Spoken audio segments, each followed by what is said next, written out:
നമസ്കാരം, എല്ലാവർക്കും പ്രവാസി മലയാളിയിലേക്ക് സ്വാഗതം. നാട്ടിലേക്ക് വരാനുള്ള ഒരുക്കത്തിനിടയിൽ മലയാളി വാഹനാപകടത്തിൽ മരിച്ചു.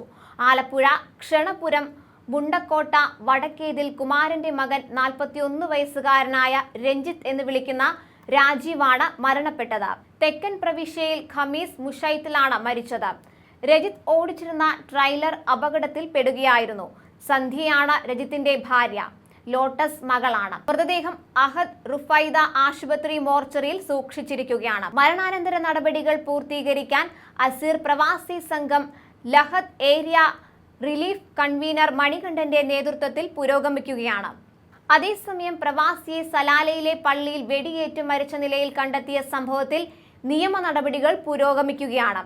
കോഴിക്കോട് പേരാമ്പ്ര ചെറുവണ്ണൂർ സ്വദേശി തിട്ടം തറമ്മൽ 55 വയസ്സുകാരനായ മൊയ്തീനാണ് കൊല്ലപ്പെട്ടത്. സംഭവവുമായി ബന്ധപ്പെട്ട് ഒമാൻ പൗരനെ ദുഫാർ ഗവർണറേറ്റ് പോലീസ് കമാൻഡ് കഴിഞ്ഞ ദിവസം അറസ്റ്റ് ചെയ്തിരുന്നു. പോസ്റ്റ്മോർട്ടം നടക്കുന്ന മുറയ്ക്ക് മൃതദേഹം വിട്ടുകിട്ടുകയുള്ളൂ. അടുത്ത ദിവസം തന്നെ അതിന് സാധ്യതയുള്ളതായി സാമൂഹ്യ പ്രവർത്തകർ പറഞ്ഞു. സലാല സാധയിലെ ഖദീജ മസ്ജിദിൽ വെള്ളിയാഴ്ച രാവിലെ 10ഓടെയാണ് കൊല നടന്നത്. പള്ളിയിൽ നമസ്കരിക്കുകയായിരുന്ന മൊയ്തീനെ വലിയ തോക്ക് ഉപയോഗിച്ചാണ് കൊലപ്പെടുത്തിയത്. കൊലയാളി തോക്ക് പള്ളിയിൽ തന്നെ ഉപേക്ഷിക്കുകയും ചെയ്തിരുന്നു.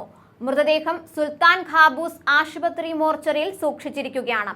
ഖബറടക്കുന്നതുമായി ബന്ധപ്പെട്ട കാര്യങ്ങൾ അന്വേഷണ നടപടികൾ പൂർത്തിയായ ശേഷമേ തീരുമാനിക്കുകയുള്ളൂവെന്ന് ബന്ധപ്പെട്ടവർ അറിയിച്ചിട്ടുണ്ട്. കഴിഞ്ഞ 30 വർഷമായി സലാലയിൽ പ്രവാസിയായിരുന്ന അദ്ദേഹം ഒരു സ്വകാര്യ കമ്പനിയിലെ ജീവനക്കാരനായിരുന്നു. ആയിഷയാണ് ഭാര്യ. അഫ്സദ്, ബുഷ്ര, നാസർ എന്നിവർ മക്കളാണ്.